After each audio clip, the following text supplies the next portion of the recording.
आणि या क्षणाची सर्वात मोठी बातमी येते। बहुप्रतीक्षित असलेली भाजपची दुसरी यादी देखील जाहीर करण्यात आलेली आहे।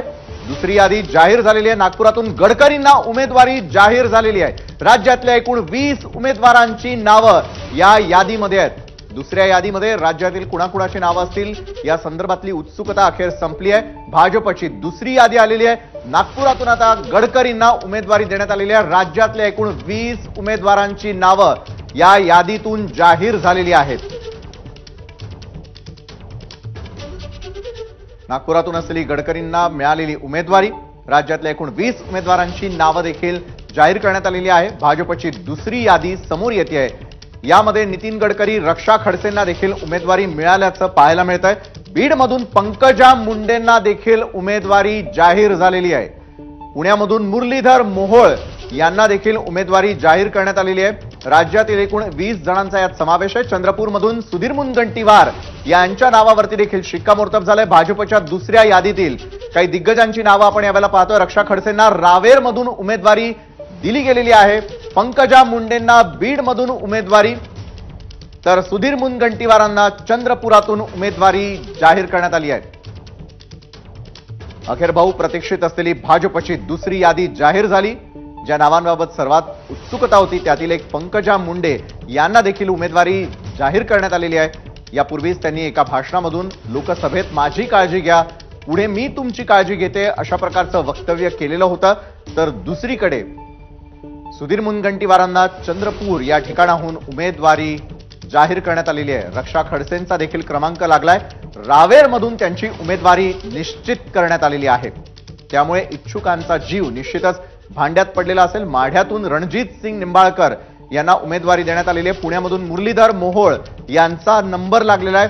रणजित सिंग निंबाळकरांना पुन्हा एकदा उमेदवारी मिळाल्यामुळे निश्चितच त्यांच्या सर्व कार्यकर्त्यांमध्ये उत्सुकता असेलच। ही दुसरी यादी जाहीर झालेली आहे। त्यामध्ये पुण्यातून मुरलीधर मोहोळ यांना देखील उमेदवारी देण्यात आलेली आहे।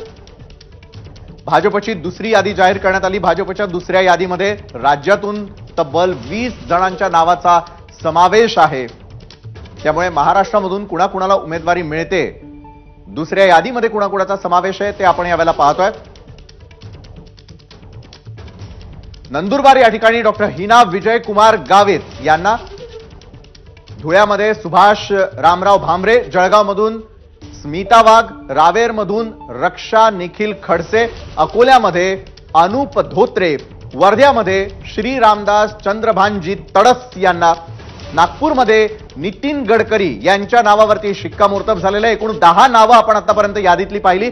दुसऱ्या यादीमध्ये 20 नावांचा समावेश आहे। पुढे वळूयात आपण नागपूर नंतर चंद्रपूरकडे। चंद्रपूरमधून सुधीर मुनगंटीवार, नांदेडमध्ये प्रतापराव चिखलीकर, जालन्यामध्ये रावसाहेब दानवे, दिंडोरीमध्ये भारती पवार, डॉक्टर भारती पवार यांना देखील दिंडोरीमधून यावेळेला उमेदवारी जाहीर करण्यात आली आहे। भिवंडीमध्ये कपिल मोरेश्वर पाटील यांना, मुंबई उत्तरमध्ये पियुष गोयल, मुंबई उत्तर पूर्वमध्ये मिहीर कोटेचा, पुण्यामधून मुरलीधर मोहोळ अशी एकूण 15 नावं आपण यावेळेला पाहिलेली आहेत।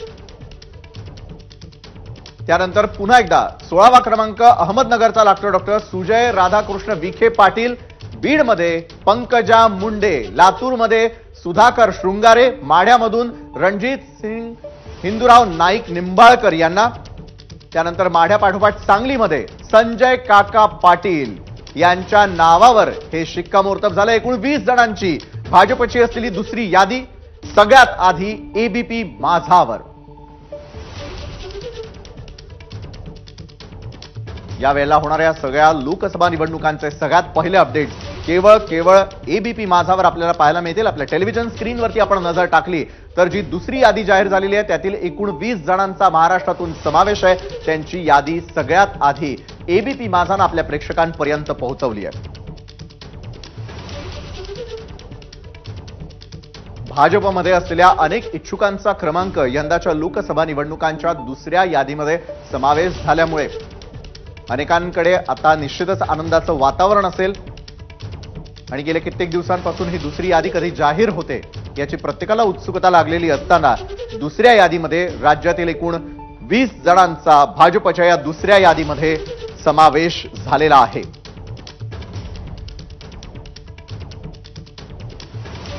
पुण्यामधून मुरलीधर मोहोळ, माढ्यातून रणजित सिंग निंबाळकर यांना उमेदवारी जाहीर करण्यात आलेली आहे. भाजपच्या दुसऱ्या यादीतील मातब्बर नेते आपण यावेळेला पाहतोय. एकूण 20 जणांची ही यादी आहे. नागपुरामधून नितीन गडकरींना देखील उमेदवारी जाहीर करण्यात आलेली आहे.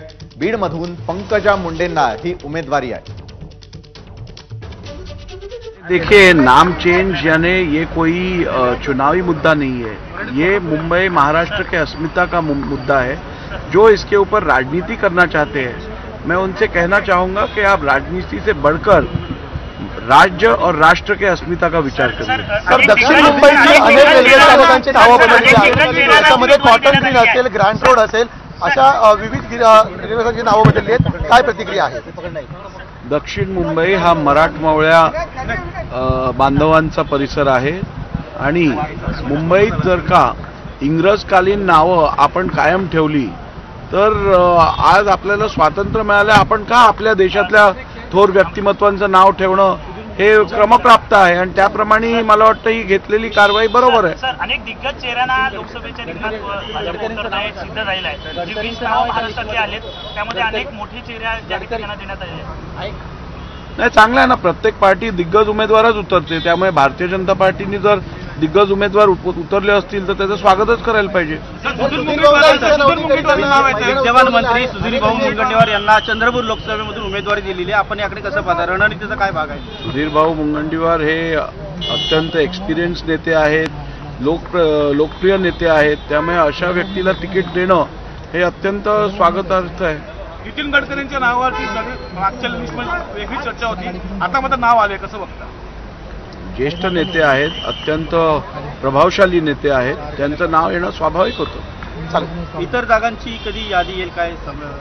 वेळेत येईल. दक्षिण मुंबईचा सस्पेन्स काय? दक्षिण मुंबईचा सस्पेन्स ज्या वेळेला रिझल्ट डिक्लेअर होईल त्यावेळेला तुम्हाला समजेल. धन्यवाद सर. थँक्यू. या क्षणाला आलेली सर्वात मोठी प्रतिक्रिया आपण सगळ्यात आधी एबीपी माझावर पाहिलेली आहे. तर दुसरीकडे भाजपची दुसरी यादी जाहीर झालेली आहे.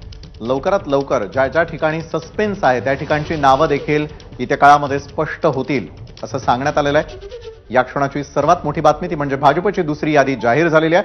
अनेक दिग्गजांचा यामध्ये थेट समावेश असल्याचं पाहायला मिळतंय. तर माढ्यामधून रणजित निंबाळकरांना उमेदवारी जाहीर झालेली आहे. पंकजा मुंडे यांना बीडमधून, धुळ्यातून सुभाष भामरेंना उमेदवारी असेल. भाजपच्या दुसऱ्या यादीतील दिग्गजांची नावं आपण यावेळेला पाहतोय. दिंडोरीमधून डॉक्टर भारती पवार यांना देखील उमेदवारी जारी करण्यात आलेली आहे. भिवंडीमधून कपिल पाटील यांचा पुन्हा एकदा क्रमांक लागलेला आपल्याला पाहायला मिळतोय. तर जळगावमधून स्मिता वाघ यांना उमेदवारी असेल.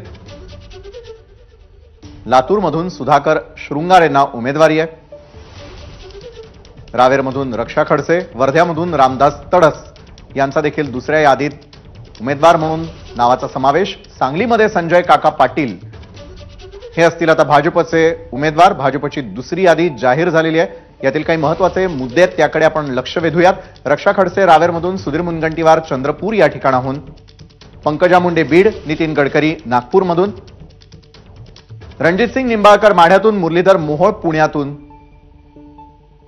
तर सुभाष भामरे धुळ्यातून, जळगावमध्ये स्मिता वाघ, रामदास तडस वर्ध्यामधून, सुजय विखे अहमदनगरमधून, सुधाकर शृंगारे लातूर, तर उत्तर मुंबईमधून पियुष गोयल यांचा समावेश आहे. प्रताप पाटील चिखलीकर नांदेडमधून, जालन्यातून रावसाहेब दानवे, तर दिंडोरीमध्ये डॉक्टर भारती पवार, अकोल्याहून अनुप धोत्रे, भिवंडी कपिल पाटील. भाजपच्या दुसऱ्या यादीतली नावं आपण यावेळेला पाहतोय. सांगलीमध्ये संजय काका पाटील, ईशान्य मुंबईमध्ये मिहीर कोटेचा आणि वर्ध्यामध्ये रामदास तडस. एकूणच भाजपची दुसरी यादी जाहीर होण्याची प्रतीक्षा सगळ्यांना लागलेली होती आणि अखेर या क्षणाला सगळ्यात आधी ही यादी आपण पाहतोय एबीपी माझावर. त्यामुळे येत्या काळातील इतर पक्षांचे उमेदवार कोण असतील, या दिग्गजांना टक्कर देण्यासाठी आता कुणाला रिंगणामध्ये उतरवलं जातं याकडे देखील सगळ्यांचं लक्ष लागलेलं आहे. प्रत्येक पक्ष हा अतिशय सावधगिरीनं आपले उमेदवार निवडत असल्याचं पाहायला मिळालेलं होतं. मात्र खरी चुरस लागते ज्यावेळेला लोकसभेमध्ये तुल्यबळ अशा प्रकारचे उमेदवार एकमेकांसमोर उभे ठाकत असतात. भाजपची दुसरी यादी जाहीर झालेली आहे. त्यामुळे येत्या काळामध्ये त्यांच्या समोर आव्हान कुणाचं असेल याचा विचार निश्चितच महाविकास आघाडी देखील करताना दिसेल. कारण महायुतीचे उमेदवार, त्यातही भाजपची दुसरी यादी जाहीर झाल्यानंतर विरोधी पक्षांकडून कुठल्या प्रकारची रणनीती आखली जाते, कुठले दिग्गज उमेदवार या लढतीमध्ये उतरवले जातात, यावरती देखील एबीपी माझाची नजर अशाच प्रकारे असेल. तर भाजपची दुसरी यादी जाहीर झालेली आहे. भाजपच्या दुसऱ्या यादीमध्ये महाराष्ट्राच्या एकूण 20 जणांसह एकूण 72 जणांची घोषणा करण्यात आलेली आहे. नागपूरमधून नितीन गडकरींची घोषणा झाली आहे. पंकजा मुंडे यांची प्रदीर्घ प्रतीक्षा अखेर संपली आहे. त्यांना पक्षानं बीडमधून लोकसभेच्या रिंगणात उतरवलंय. विद्यमान खासदार प्रीतम मुंडे यांना पुन्हा एकदा संधी देण्यात आलेली नाही आहे. मुंबईमधून गोपाळ शेट्टी आणि मनोज कोटक यांची तिकीटं पक्षानं कापल्याचं दिसतंय. उत्तर मुंबईमधून पियुष गोयल यांना उमेदवारी देण्यात आली आहे, तर ईशान्य मुंबईमधून मिहिर कोटेचा यांना तिकीट मिळालंय. भाजपची दुसरी यादी जाहीर झाल्यामुळे अनेकांकडे यावेळेला निश्चितच आनंदाचं वातावरण असेल, तर दुसरीकडे मात्र या दिग्गज नेत्यांना कशा प्रकारे हरवण्याची रणनीती विरोधी पक्ष आखतो, कुठल्या प्रकारचे उमेदवार त्यांच्या तोडीस तोड उतरवले जाणार, याकडे देखील आपलं अशाच प्रकारे लक्ष असेल. पुण्यातलं मुरलीधर मोहोळ असतील, दिंडोरीतून डॉक्टर भारती पवार असतील, अशा अनेक दिग्गजांची नावं आता समोर येतात. उत्तर मुंबईमधून खुद्द पियुष गोयल यांना उमेदवारी जाहीर करण्यात आलेली आहे. जळगावमधून स्मिता वाघ, रावेरमधून रक्षा खडसे, लातूरमधून सुधाकर शृंगारे अशा आज जाहीर झालेल्या भाजपच्या दुसऱ्या यादीमध्ये महाराष्ट्रातील एकूण 20 जणांचा समावेश आहे. भाजपची दुसरी यादी जाहीर झालेली आहे, त्यामुळे भाजप एक प्रकारे शड्डू ठोकून आपल्या या सर्व उमेदवारांना जिंकवण्यासाठी पूर्ण तयारीनिशी उतरणार. मात्र या दिग्गजांना आव्हान देणारे पुढचे म्हणजेच विरोधी पक्षाचे कोणते नेते मैदानामध्ये उतरणार याची देखील प्रतीक्षा आता लवकरच संपेल. कारण रणनीती आखत असताना आपल्या विरोधी पक्षाच्या नेमक्या कशा प्रकारच्या रणनीती असतील, कोण त्यांचे उमेदवार असतील, याचा पूर्णपणे अभ्यास लोकसभा निवडणुका, विधानसभा निवडणुका प्रत्येक वेळेला केला जात असतो. प्रत्येक निवडणुकीमध्ये तुल्यबळ उमेदवार एकमेकांसमोर उभे केले जात असतात. मात्र भाजपची दुसरी यादी जाहीर झाल्यानंतर विरोधी पक्षाची रणनीती नेमकी काय असेल यावरती देखील आपलं लक्ष असेलच. मात्र भाजपची दुसरी यादी जाहीर झाल्यानंतर त्यातील दिग्गजांची नावं आपण आपल्या टेलिव्हिजन स्क्रीनवरती या क्षणी पाहू शकतोय आणि यामध्ये सर्वच दिग्गजांचा समावेश झाल्याचं देखील या दुसऱ्या यादीमध्ये आपल्याला स्पष्टपणे दिसू शकतंय. तर भाजपची दुसरी यादी जाहीर झाल्यानंतर त्यातील काही महत्त्वाचे मुद्दे ते म्हणजे भाजपच्या दुसऱ्या यादीमध्ये महाराष्ट्रातील एकूण 20 जणांसह एकूण 72 जणांची घोषणा झाली आहे. नागपूरमधून नितीन गडकरींच्या नावावर शिक्कामोर्तब, पंकजा मुंडे यांना प्रदीर्घ प्रतीक्षा संपवून अखेर बीडमधून लोकसभेच्या रिंगणामध्ये उतरवलं जातंय. विद्यमान खासदार प्रीतम मुंडे यांना मात्र पुन्हा संधी देण्यात आलेली नाहीये. मात्र मुंडे घराण्याकडेच या ठिकाणची जागा लढवण्यासाठी भाजपनं ही उमेदवारी जाहीर केलेली आहे. मुंबईमधून गोपाळ शेट्टी आणि मनोज कोटक यांची तिकीटं मात्र पक्षानं कापली आहेत. आणि या संदर्भात अधिक चर्चा करण्यासाठी खुद्द भाजपचे नेते प्रवीणजी दरेकर आपल्यासोबत आहेत. प्रवीणजी, आज खरं तर 20 जणांचा समावेश झालेला आहे भाजपच्या दुसऱ्या यादीमध्ये महाराष्ट्रातील दिग्गजांचा. यांच्यासोबत तुल्यबळ उमेदवार तर उतरतीलच, मात्र एकूणच ही नावं पाहिल्यानंतर भाजपची रणनीती नेमकी काय असेल, काय वाटतं आपल्याला? नाही, मला वाटतं आपण बघा की पक्षाच्या ज्येष्ठ बुजुर्ग नेत्यांना सुद्धा या ठिकाणी पुन्हा उमेदवारी देऊन त्यांचा सन्मान झाला आहे.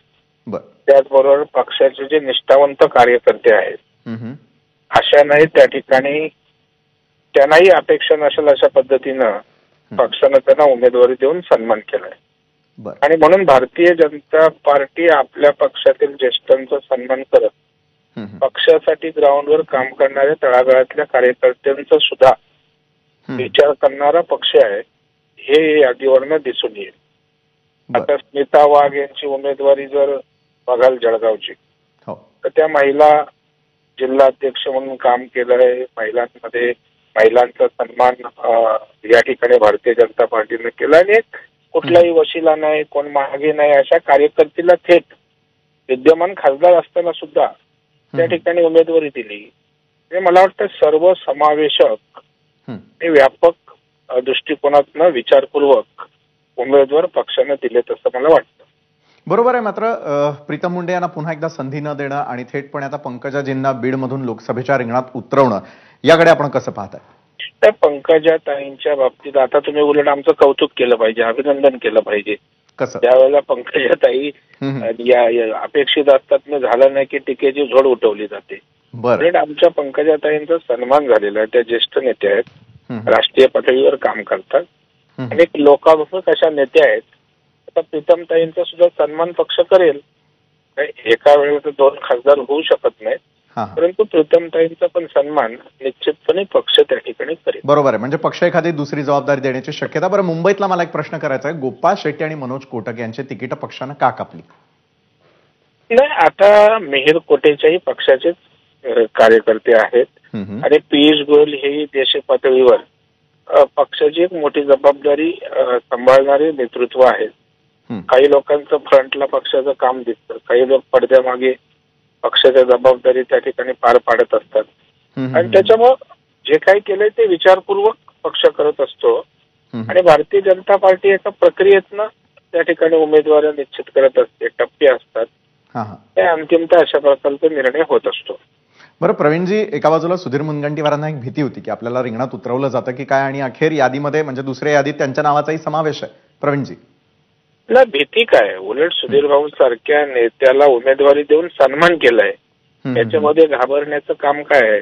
आणि सुधीर भाऊ आमचे लढवय्ये खेळाडू आहेत आणि त्याच्यावर जी मिळेल ती जबाबदारी लिलया पार पडणारा आमचा नेता आहे. महाराष्ट्रात